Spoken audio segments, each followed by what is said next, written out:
When the baby was born, there was a big red heart-shaped tumor on his left hand, glowing like a ball of fire. His stepmother muttered that it looked dangerous, as if it might catch flame. At that moment, a white pigeon flew in through the window, and its beak was a piece of cotton cloth embroidered with azaleas and lotus flowers. It dropped the cloth gently beside the baby.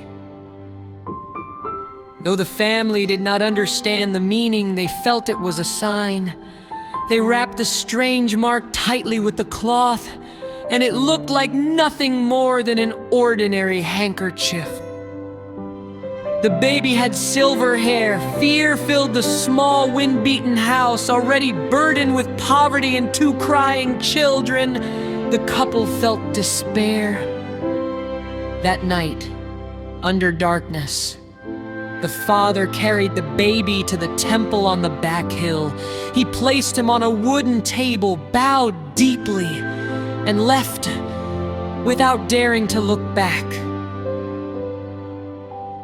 The mother hid behind an old pine tree, tears falling silently as she heard her child's weak cries echo in the cold temple.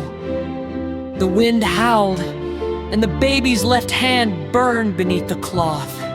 Just as his breath weakened, a warm yellow light appeared, shining softly over him. The burning stopped. The cloth seemed to root itself gently into his skin. At dawn, the old temple keeper arrived to sweep the ashes. He found the silent child and felt he had discovered a treasure. He took the baby home and named him Nie An. Nie An grew up in the temple. He was quiet and gentle, quick with his hands and feet. He swept the courtyard, copied scriptures, and gathered herbs for the old man. The cloth on his left hand was never removed, even during bathing. When Nie An once asked about his origins, the old man only pointed toward the distant village and said nothing more. Years passed. Before the old man died, he held Nie An's hand and said, "What you carry, good or bad, depends on your heart. Guard your conscience."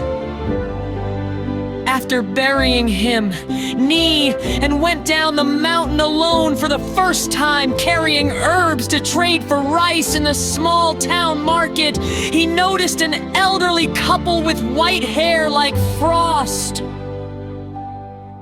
When the old woman looked at his face, her bamboo leaves fell from her hand. Her lips trembled as if she recognized something long buried in memory. The old man stared too, frozen. Nie An felt heat rise in his chest. He sensed a connection but turned away, fearing his presence would bring trouble to their already difficult lives. From that day on, he quietly left food and firewood at their doorstep, fresh rabbit meat, bundles of herbs, chopped wood during cold nights. At first, the old couple were afraid to touch the gifts. Later, they accepted them as blessings from a mountain spirit. Soon rumors spread through the village. Lost sheep were found. Healing herbs appeared for sick children. A broken roof was repaired overnight. People whispered about a kind mountain god who never showed himself.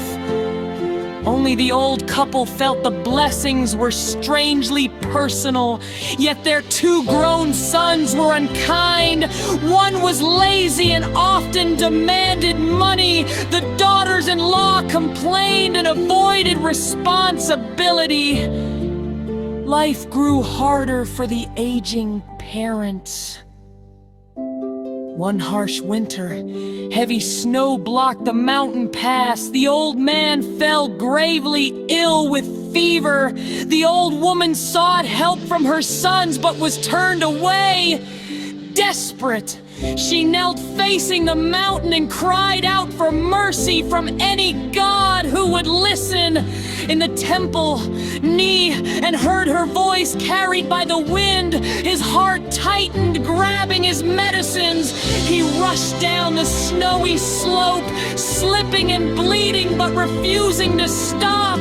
He burst into the hut, covered in snow and mud. The old man lay burning with fever. Nie An placed his right hand on the old man's wrist, then slowly removed the cloth from his left hand for the first time in years. A warm red light glowed from his palm like a small living flame. The light enveloped the old man's body. His violent coughing softened, and the fever began to fade. The old woman stared at the glowing hand and then at Nie An's face. A truth she had buried for years rose painfully to the surface. Covering her mouth, she whispered, "My son!" Just then, the two sons rushed in, ready to accuse the monster.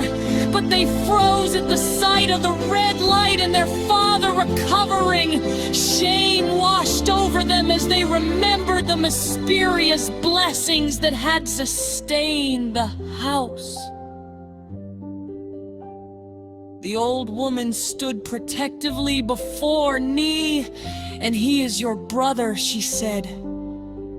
"The child we left at the temple." Silence filled the room except for the wind outside. The old man slowly opened his eyes. From that day forward, the family stayed together. Nie An no longer hid his gift. He continued helping villagers, not as a god, but as a son returned. Blood is like mountain water, even if blocked by stones or buried beneath sand. One day it finds its way through and gathers again into a warm, flowing stream.